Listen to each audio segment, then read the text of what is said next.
दिनांक 14 मई को करीब शाम के 5-6 बजे के आसपास हमारे पास सूचना आई कि बलौदा में एक व्यक्ति जिसकी आइडेंटिटी रामेश्वर वाल्मीकि के नाम से की गई, उसकी लाश को कोई उसके घर के बाहर पटक के चला गया है।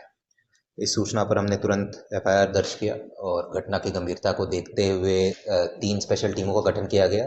हमारी डीएसटी थी और सूरजगढ़ थाना के हमारी एक अलग टीम थी और इन तीनों टीमों को एक्टिवेट किया गया और जैसे जैसे सूचना आई इनको वहाँ पर भेजा गया। इस पूरे घटनाक्रम में अभी हमने टोटल 6 लोगों को गिरफ्तार किया है, जिसमें से एक नाबालिग है।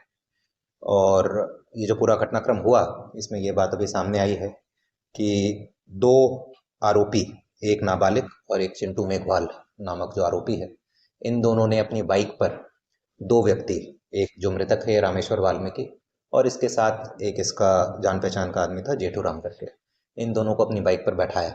ये 14 तारीख के दिन की बात है। और बाइक पर बैठाकर एक पास के गोदाम में ले गए और वहाँ पर इनके साथ मारपीट की। मारपीट करने के बाद कुछ देर के बाद ये जो मृतक है ये बेहोश हो गया था। तो जब ये बेहोश हो गया तो फिर ये जो आरोपी थे ये इसे हॉस्पिटल में भी लेकर गए सतनाली में, मगर वहाँ पर जाकर इसे मृतक घोषित कर दिया गया और उसके बाद फिर उसकी बॉडी को फिर इसके घर के बाहर इन्होंने छोड़ दिया। जैसे मैंने बताया कि टोटल 6 गिरफ्तारियां इसमें की है, जो 2 व्यक्ति जो लेकर गए और इसके अलावा गोदाम में जिन्होंने या तो मारपीट की इसके साथ डायरेक्टली या फिर जो वहाँ मौजूद थे जिन्होंने घटना में सहयोग किया डायरेक्टली या इनडायरेक्टली, उन सबको हमने मुलजिम बनाया। टोटल 6 गिरफ्तारियां इसमें की हैं। उनके नाम है चिंटू राजपूत है, फिर प्रवीण कुमार है, एक और प्रवीण है, प्रवीण मेघवाल, एक चिंटू मेघवाल है, एक सतीश मेघवाल है और एक नाबालिग को निरुद्ध किया हमने। टोटल 6। मृतक के गांव के ही हैं? हाँ, मृतक के गांव के हैं या उसके आसपास के ही एरिया के हैं, सब सूरजगढ़ के ही रहने वाले हैं और इनका आपराधिक रिकॉर्ड भी है पहले का।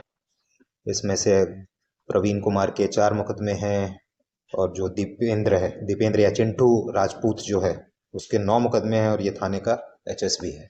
इसमें जो भी प्रारंभिक पूछताछ में जो बात सामने आई है कि ये जो मृतक है ये वहाँ पर देसी दारू टाइप का सेवन कर रहा था। तो ये जो लोग हैं, ये आरोपी हैं, ये शराब का बेसिकली ठेके वाला काम करते हैं। ये सेल्समैन है, वहाँ पर जो शराब की एक ठेका सैंक्शन है उसके सेल्समैन है और उनके कर्मचारी हैं। तो ये बात शायद इनको पसंद नहीं आ रही थी कि भाई ये ठेके से दारू क्यों नहीं ले रहे और देसी दारू क्यों पी रहे हैं। तो उसी बात पर ये उठा कर ले गए थे और अभी तक जो प्रारंभिक जो सामने आया है कि उद्देश्य ऐसा नहीं था कि इसे मारा जाए, वो तो मारपीट करने के उद्देश्य से लेकर गए थे। अब मृत्यु हो गई उस मारपीट के दौरान, बट मारने के उद्देश्य से इस तरीके से लेकर नहीं गए थे। डराना धमकाना और थोड़ा बहुत मारपीट करना इनका की मंशा थी इनकी।